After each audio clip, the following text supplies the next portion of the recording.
There's an additional issue with pornography, which is not often discussed, which is that, remember, guys in particular, the brain is a learning prediction machine. And I'm not trying to say that all pornography is bad, but there are good data to support the idea that if your brain learns to be aroused by watching other people have sex, it is not necessarily going to carry over to the ability to get aroused when you're one-on-one with somebody else, right?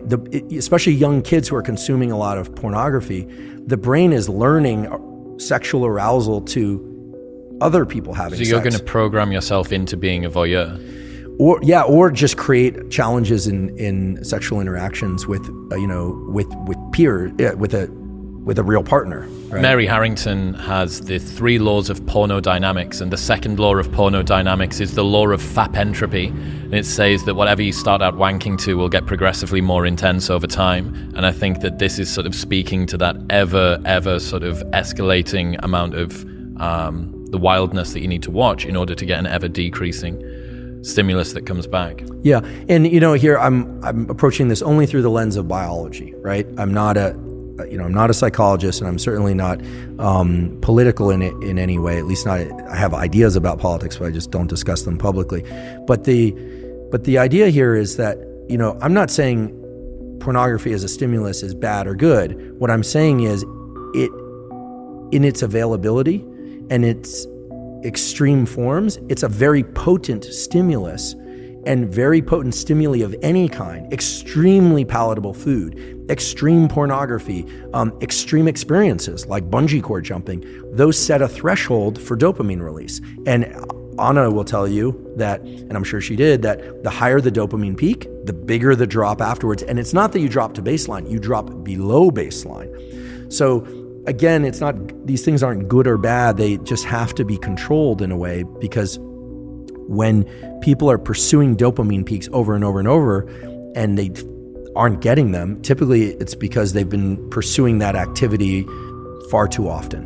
And you're saying perhaps take a break from that, and there may be an ability for your system to reset. Right. Yeah. Yeah, I mean, in theory, all the things that we're talking about with pornography could be superimposed onto food, or could be superimposed onto real sex, right? That one also has to be cautious there, right? But the cycling back and forth between dopamine and low dopamine states, dopamine fasting as it were, but maybe just low dopamine states, these are natural rhythms that existed in the nervous system. We have to remember what the dopaminergic system is there for. I'll say it again, I wasn't consulted at the design phase, but we know as a generic form of motivation and pursuit, you can imagine the human or the animal that's hungry or thirsty. It needs energy to go pursue the thing. So the idea that you have to eat in order to get energy, that's true, but you need energy in order to get the thing to eat. So our nervous system has energy also, that's dopamine and epinephrine.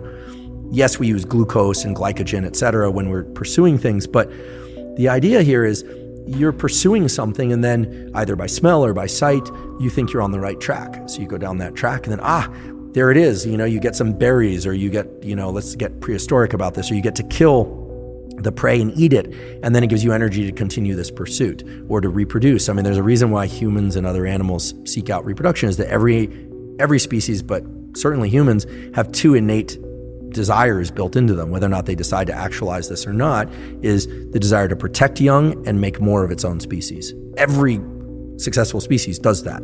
Even if people don't have children, in general, people care about children because of what they represent. Very few people dislike children. I mean, there are a few mutants out there that dislike children, but you always worry about those kinds of people.